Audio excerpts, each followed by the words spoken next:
So guys, welcome to my guide today. Today we're gonna talk about my favorite epic unit right now. And she's a healer. There are many epic healers in the game and everyone has their unique use. You have Vortex over here who has massive healing range. You have Hollow who has good rage regen. You have Nisande who heals targets and gives them attack speed. You have Dolores who rage boosts, but Dolores is more of a type of an support, more based on giving your allies a buff and not healing them. And then we have Nisande. Nisande is a defense healer. She increases defense of the units. So we're gonna go over her abilities now and some passive stuff about her. So she heals 3 allies in range. She's not a strong single target healer, so when you need strong single target heal, she will be not good for you. But she can heal a decent amount of allies in range and has a great healing output. So she scales on max HP. So scaling her max HP up will make her heal even more. Her ultimate basically just heals everyone in range and removes all of the debuffs. Maxing out each of those skills, the basic attack, the ultimate is really important. And then we have the passive, who makes her unique. So when she heals a target, they will have increased defense for 20% when you reach level 4, and it will last for 8 seconds, 7 seconds when you max it out. The fifth point is not really that important. You can just skip it when you land both of these at max and you have 4. You can just stop. Like the 1 extra second is not gonna matter too much. You can put it in, but it's not big of a deal. So her awakens are just when you use the ultimate, it decreases the damage that they take for 10%, and we're gonna just have a look again. Her ultimate is up for 14 seconds with level 4, so they take less damage, 10% less damage for 14 seconds. Awaken 2 is just more health, which increases her healing. Awaken 3 is her basic attack healing, goes up by 10%. It's just like her level 3, so she will just heal 20% more when you have both of these. Then her Awaken 4 is Rage Regen, it's not really that important. And then here we have her Awaken 5. When she's shielded, she's just gonna heal 20% more, or their healing effect is gonna go up by 20. So the thing about her that she's not she can't shield herself. This is like the problem about her.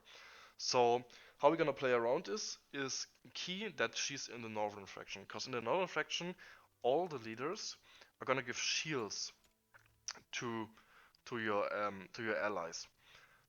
So for example, like we all got Isolde in the event from the Charles Awakening, and when you put Isolde as a leader, then Nisande will have, uh, Midan will have 10% more stats, and she will get that shield. And their shield, when that Northern Faction procs, she will just heal more. So, I'm gonna go over her now. Okay, great. Like, okay, I'm gonna go to gear. So, I promoted my Midan all the way to max. So she just has more health.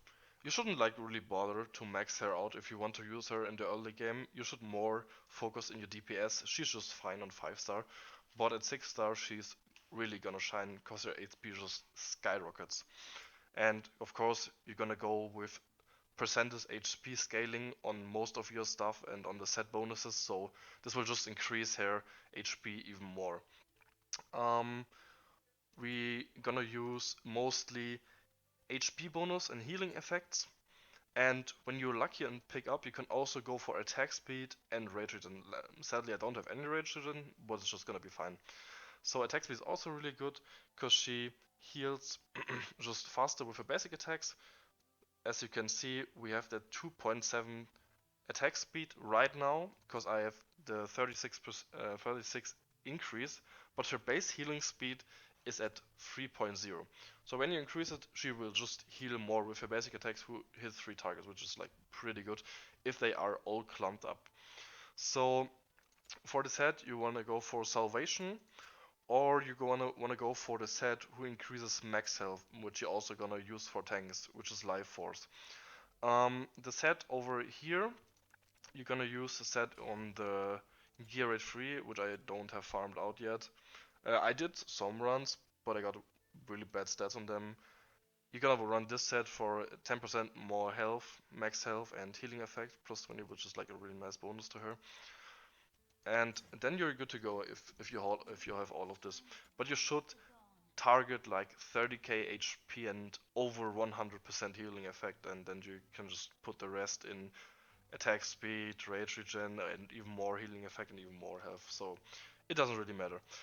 For artifact, I'm using Gift of Hope right now because I haven't got the other one who increases attack speed to all allies in her healing range. Maybe I can pick it up in the future, but right now I wasn't lucky on that part. So she's just gonna have increased healing if she's healing targets in her range that are below 30% health. So it's just a pretty nice thing to have. You're gonna wonder why and where you're gonna use them. Her in particular. In arena, you're not gonna use her at all. She's not good in arena. You're gonna use her in campaign for some stages. You can use her for E17-14, and for every mission you have to clump your composition really tight. So this is a pretty good example. Think chapter 5 is also pretty good for her. Like in every scenario when you're gonna clump them really tight. So we're just gonna look here and how I did this on my run. So she can just cover 2 tiles by her own. I think I put her on the left side, I think. Yeah, it was on the left side, and she's just gonna heal all of this. So the right side, of course, needs their own separate healer, but she's just gonna do fine there. So this is the good use for her, and she also has a really good rate. Let's get me out of here. She also has a pretty good gear rate. In Gear Rate 2, she's really good, because most of the damage in Gear Rate 2 is physical, and she increases defense by 20%, so you're just gonna end up taking way less damage.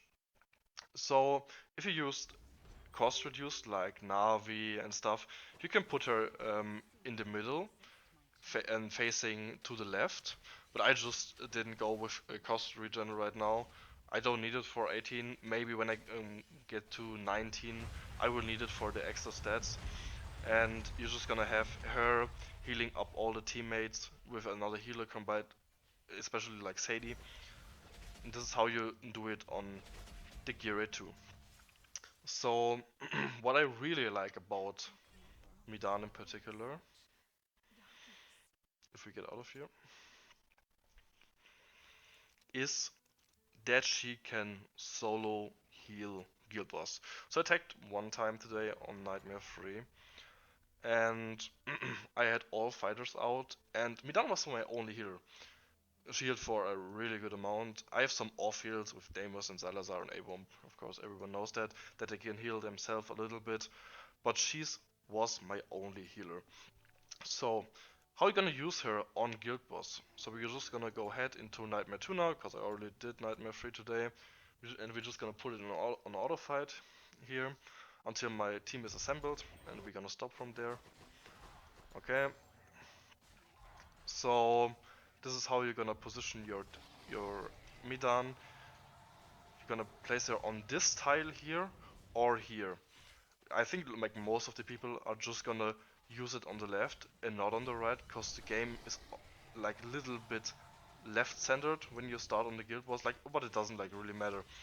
So she can heal everything by her own. Like the guild boss on Nightmare 2 and 3 are not dealing enough damage to actually are a threat to your team. So she can just do it by her own. There's a thing about the strategy in particular that we have to cut, because we're gonna run Dolores at a certain point. Now the roar is coming up, and I'm always timing the ultimate when the meteor impact is just about to hit, because this deals the most amount of damage, and I can also negate some damage on the second roar. So you can see like she's just doing everything by her own. Like she doesn't need everybody to help her out with that healing. She can just do it by herself, which is like pretty nice about her. So we talked about Dolores earlier, and I will just show you now how you position if you have a lot of Dolores. If you were lucky enough to pick her up, I wasn't lucky enough in my over 1,000 draws sadly.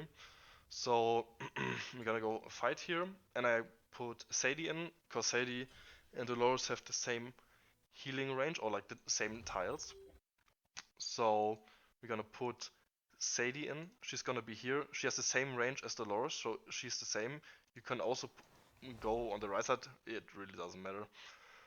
You're gonna go here, and she's gonna get faced upwards. So she covers two of your ground units as well. So you're not gonna run very many ground units with her anyways. So she can just heal the important units who have to stay alive. You can put your fighters who don't need that much healing from her to the right, who can just heal themselves and keep the other ones to them. So this is how I would position if I had Dolores. So there are like two more spots left here where you can put your units. Later on, you're gonna eventually like replace the A-bomb with another Infernal Fraction leader, and then the damage should be looking very much better. So we're gonna quit out of here again.